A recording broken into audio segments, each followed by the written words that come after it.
Mutton curry আমি খুবই পছন্দ করি। আমার মতোই হয়তোবা অনেকেই মাটন কারি খেতে খুবই পছন্দ করেন। মাটন থাকলে আর কোনো কিছু চিন্তা করতে হয় না, খাবার যে কখন শেষ হয়ে যায়। আজকে মাটন রান্না করছি, তার জন্য প্রয়োজনীয় মশলা এখানে গরম মশলা, লং, এলাচ, গোলমরিচ, দারচিনি, আদা, রসুন, আস্ত রসুন, পেঁয়াজ মতো এবং মরিচ নিয়ে নিয়েছি। দেখতে পাচ্ছেন এই হচ্ছে মাটন। মাটনগুলা আমি ফ্রিজ থেকে বের করে ভালো করে আবার ধুয়ে রেডি করছি। তো মাটন উপরে দিয়ে দিচ্ছি। প্রথমে হচ্ছে গুঁড়ো মরিচ দিয়েছি, তারপরে চিলি ফ্লেক্স, এগুলো হচ্ছে বাড়িতে তৈরি।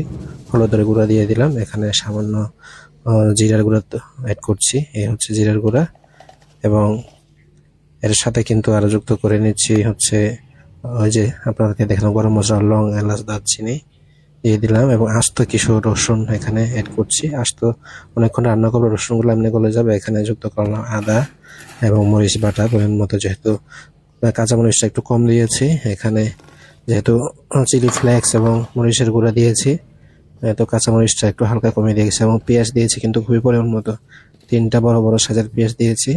এবং দিলাম হচ্ছে লবণ। এবং মাটন রান্না করার জন্য তেলের মধ্যে আপনার সবচাইতে যেটা জনপ্রিয় সেটা হচ্ছে সরিষার তেল। সরিষার তেল আপনাকে দিতে হবে। সরিষার তেলের যে ঘ্রাণ, এটি মাটনের সাথে খুবই যায়। এবং যদি সয়াবিন তেল দেন, মাটনটা কেমন জানি একটু পিচ্ছিল পিচ্ছিল ভাব থাকে এবং স্বাদটা অন্যরকম হয়। আমি প্রায় 1 ঘন্টার মতো এটা ম্যারিনেট করে রেখেছি। ম্যারিনেটের পরে এই অবস্থা, যে মাটনগুলো দেখতে পাচ্ছেন, খুব মাটনের সাথে প্রতিটি মশলা কিন্তু খুবই সুন্দর করে লেপটে গেছে।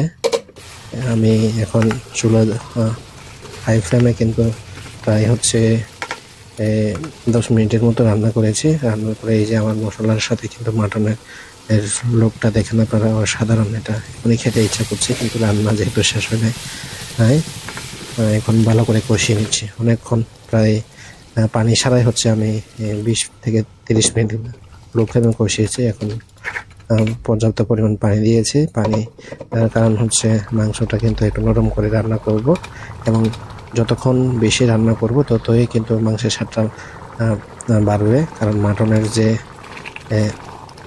মাংস থেকে যদি আলাদা তার নিজস্ব রস না বের হয়, তাহলে স্বাদটা কিন্তু তেমন হবে না। এখানে আমি শেষের দিকে যুক্ত করেছি হচ্ছে হোমমেড, এটা আমি নিজেই তৈরি করেছি, গরম মশলা সহ দিয়ে বিভিন্ন মিক্স মশলা অথবা হোমমেড স্পাইস এটা যুক্ত করেছি। এটা দেওয়ার পরে কিন্তু মাংসের কালারটা দেখেন আপনারা, জাস্ট অসাধারণ। এবং যখন রান্না করছিলাম শেষের দিকে, এর থেকে যে ফ্লেভারটা আসতেছে মানে অসাধারণ, যেন এখনই যদি একসাথে কয়েক প্লেট খাবার সাবার করে ফেলবো। এই হচ্ছে ঘরোয়া পরিবেশে খুবই সিম্পলভাবে আমি রান্না করেছি, খুবই কম মশলায়, এবং লবণ পরিমাণ মতো হয়েছে কিনা তাও চেখে দেখেছি। এখন আমার রান্না প্রায় শেষ বলা যায়। এই হচ্ছে আমার মাটনের ফাইনাল লুক। আপনারাও ট্রাই করে দেখতে পারেন।